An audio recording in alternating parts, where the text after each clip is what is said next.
तो दोस्तों उम्मीद करते हैं आप सभी लोग अच्छे होंगे और अपनी तैयारी कर रहे होंगे।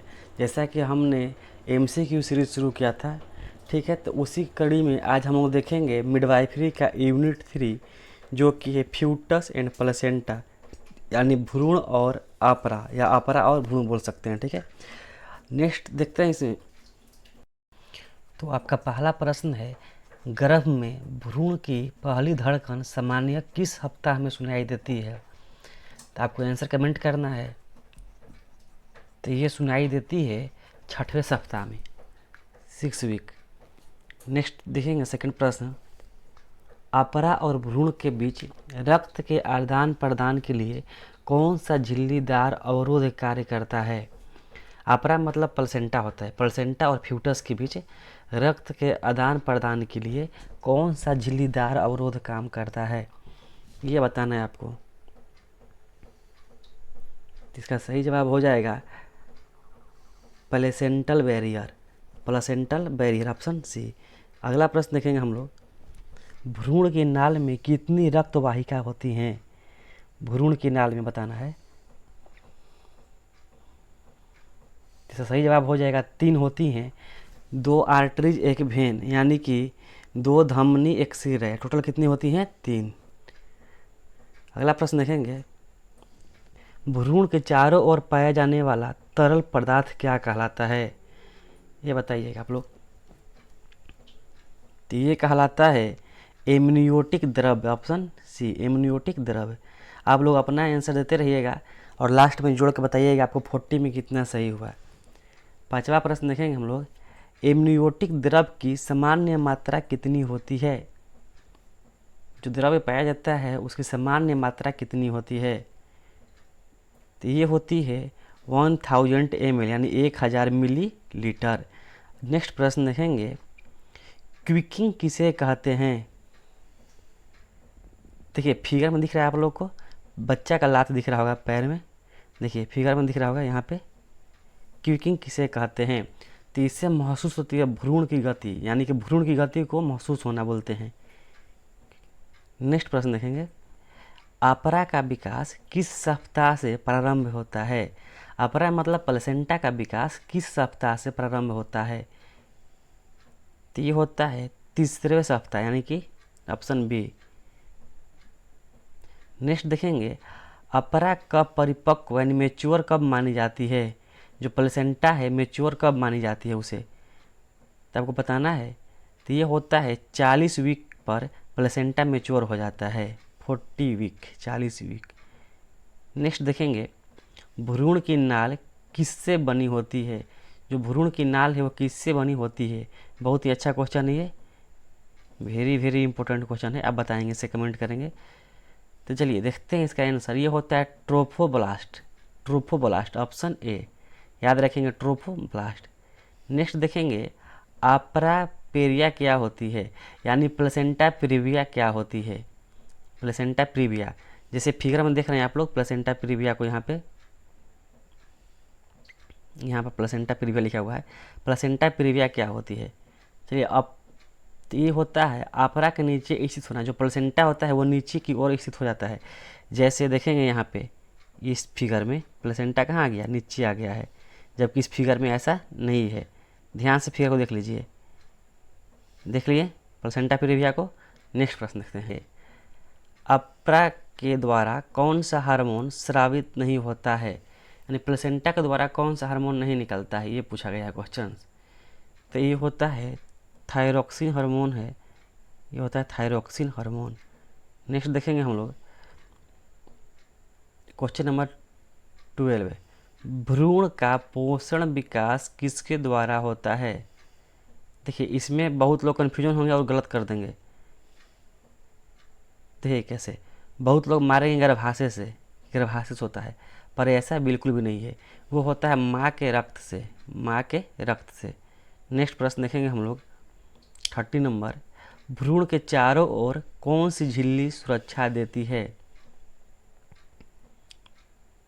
तो इसका सही जवाब हो जाएगा एमनियोन, एमनियोन झिल्ली। नेक्स्ट प्रश्न देखेंगे, भ्रूण की नाल को क्या कहा जाता है?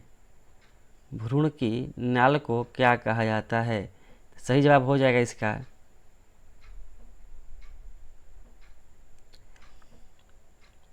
अबिलिंकल कार्ड, अबिलिंकल कार्ड। नेक्स्ट देखेंगे, भ्रूण की त्वचा किस सप्ताह में विकसित हो जाती है? जो फ्यूटस होता है उसकी जो त्वचा है किस सप्ताह में विकसित हो जाती है, ये प्रश्न है। तो ये होती है 20वीं सप्ताह में, ऑप्शन डी 20वीं सप्ताह। नेक्स्ट देखेंगे, भ्रूण की हड्डियाँ कब विकसित होने लगती है? देखिए लिखा है होने लगती है, ठीक है, कब विकसित होने लगती है? तो ये होती है 13 to 16 वीक में। नेक्स्ट देखेंगे, भ्रूण की आँखें पूरी तरह विकसित होती है, पूरी तरह जो भ्रूण का आँख है फ्यूटस का पूरा बन जाता है, ये बोला गया है। तो ये कंप्लीट कब बनता है ये बताना है। तो ये होता है तीसरी तिमाही में, यानी कि जो होता है 7 से 9 महीना, 7, 8, 9 मंथ, उसी में बनती है, कंप्लीट हो जाती है विकसित। अगला प्रश्न देखेंगे, प्लेसेंटा की सामान्य लंबाई कितनी होती है? प्लेसेंटा यानी अपरा, उसकी लंबाई बताना है कितनी होती है सामान्यतः। तो उसकी लंबाई जो सामान्यतः है वो होती है 15 से 20 सेंटीमीटर, 15 से 20 सेंटीमीटर, ऑप्शन बी होगा। अगला प्रश्न देखेंगे, भ्रूण की सामान्य हृदय गति होती है, जो फ्यूटस होता है उसका हार्ट बीट बताना है कितना होता है। तो फ्यूटस का जो हार्ट बीट होता है 120 से 160 BPM, ऑप्शन डी। अगला प्रश्न देखेंगे, कोरियोनिक विली का कार्य है, कोरियोनिक विली का कार्य है, तो इसका कार्य है बताएंगे, आप लोग कमेंट करेंगे। चलिए देखते हैं, इसका जो कार्य है वो पोषक तत्वों का हस्तांतरण करना, पोषक तत्वों का हस्तांतरण करना।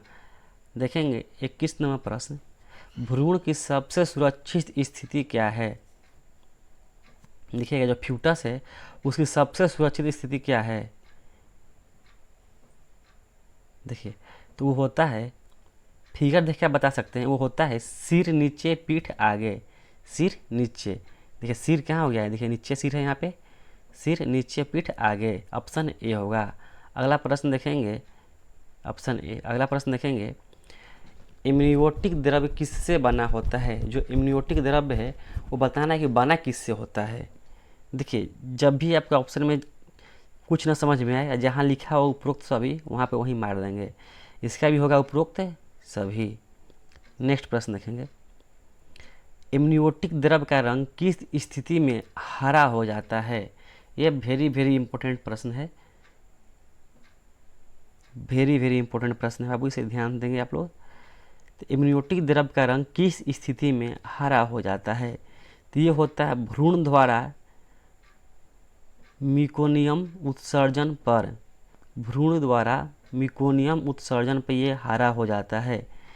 24 नंबर प्रश्न देखेंगे, कम इम्यूनियोटिक द्रव्य को क्या कहते हैं? कम इम्यूनियोटिक द्रव्य को क्या कहते हैं? आप लोग कमेंट करेंगे।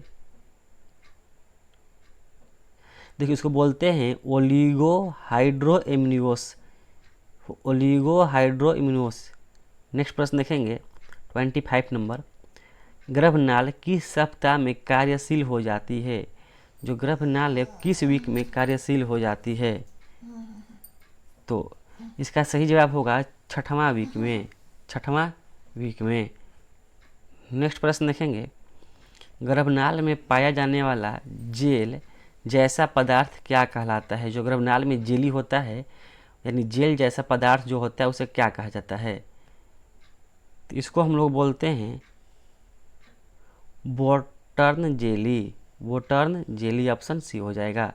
अगला प्रश्न देखेंगे, प्लेसेंटा का भार सामान्यतः कितना होता है? प्लेसेंटा यानी आपरा, भार कितना होता है?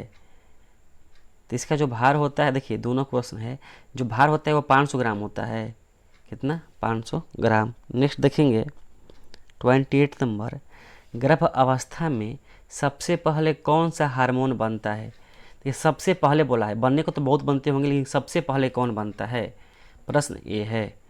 तो ये होता है HCG, HCG हार्मोन जो होता है सबसे पहले बनना शुरू होता है। अगला प्रश्न देखेंगे, भ्रूण में मूत्र उत्पादन शुरू हो जाता है? ये भी अच्छा क्वेश्चन है। जो भ्रूण में मूत्र उत्पादन है वो होता है 12वें सप्ताह से। नेक्स्ट देखेंगे प्रश्न, भ्रूण के द्वारा पहली बार गति महसूस होना कहलाता है? अभी हम देखे थे फिगर में, तो गति होना क्या कहलाता है? क्विकनिंग। क्या कहलाता है? क्विकनिंग। नेक्स्ट प्रश्न देखेंगे हम लोग 31 नंबर, कौन सी झिल्ली भ्रूण को आघात से बचाती है, यानी शॉक से बचाती है, चोट लगने से बचाती है? ये प्रश्न है। तो ये है, इसका सही जवाब हो जाएगा एमनीयोन झिल्ली, ऑप्शन बी एमनीयोन झिल्ली। देखेंगे नेक्स्ट प्रश्न, कोटोलिडोन्स क्या है? कोटोलिडोन्स क्या है? तो ये है कोटोलिडोन्स जो बोलते हैं, इसमें अपरा के खंड को बोलते हैं, अपरा के खंड को। नेक्स्ट प्रश्न देखेंगे, प्लेसेंटा की अनुपस्थिति में भ्रूण का पोषण नहीं हो सकता क्योंकि? देखिए फिर आ गया ऑप्शन 4, क्या दिख रहे हैं? उपरोक्त सभी। तो इसमें भी क्या होगा? उपरोक्त सभी, ऑप्शन डी। नेक्स्ट प्रश्न देखेंगे, एचपीएल हार्मोन का कार्य क्या है? एचपीएल का हार्मोन का कार्य बताएंगे। तो इसका कार्य है दूध की उत्पत्ति को बढ़ाना है। एचपीएल का कार्य है दूध की उत्पत्ति को बढ़ाना। अगला प्रश्न देखेंगे, प्लेसेंटा का शारीरिक निष्कासन कब होता है? बहुत अच्छा प्रश्न है। तो ये होता है तीसरे चरण में, तीसरे चरण में। अगला प्रश्न देखेंगे, जन्म के समय प्लेसेंटा बाहर आना क्या कहलाता है? जब जन्म के समय प्लेसेंटा बाहर आता है उसे क्या कहते हैं हम लोग? बहुत अच्छा प्रश्न है ये। इसको बोलते हैं हम लोग एक्सपल्सन, एक्सपल्सन। नेक्स्ट देखेंगे, कौन सा हार्मोन प्लेसेंटा में नहीं बनता है? ये सिंपल क्वेश्चन है, कौन सा हार्मोन प्लेसेंटा में नहीं बनता है? देखिए HCG भी बनता है, प्रोजेस्टेरोन भी बनता है, HPL भी बनता है, क्या नहीं बनता है? तो इंसुलिन। तो ऑप्शन हो जाएगा सी, इंसुलिन नहीं बनता है। गर्भनाल में धमनी की संख्या कितनी होती है? तो अभी बताए थे गर्भनाल में जो आर्टरी यानी धमनी है वो 2 होती है, सिरा कितनी होती है? 1। तो इसमें पूछा किसका है? धमनी का। तो क्या हो जाएगा? Option B 2। नेक्स्ट प्रश्न देखेंगे, गर्भनाल में कुल कितनी रक्त वाहिका होती है? तो इसका क्या जवाब हो जाएगा? 2 होती है, 2 होती है धमनी, 1 होता है सिरा। इन टोटल मिलाए कितने होते हैं? ये 3 रक्त कोशिकाएं होती है, रक्त वाहिका होती है। नेक्स्ट देखेंगे, प्लेसेंटा में भ्रूणीय और मातृ रक्त मिश्रण नहीं होता क्योंकि? अब बताएंगे, ये प्रश्न होता है। तो इसका सही जवाब हो जाएगा प्लेसेंटा बैरियर मौजूद होता है, इसकी वजह से मिश्रण नहीं हो पाता है। तो प्लेसेंटा बैरियर क्या होता है? मौजूद होता है। तो ये रहा आज का मेरा टॉप 40 प्रश्न। वीडियो अच्छा लगा हो तो लाइक करें और कमेंट जरूर करें और वीडियो को शेयर करें। धन्यवाद।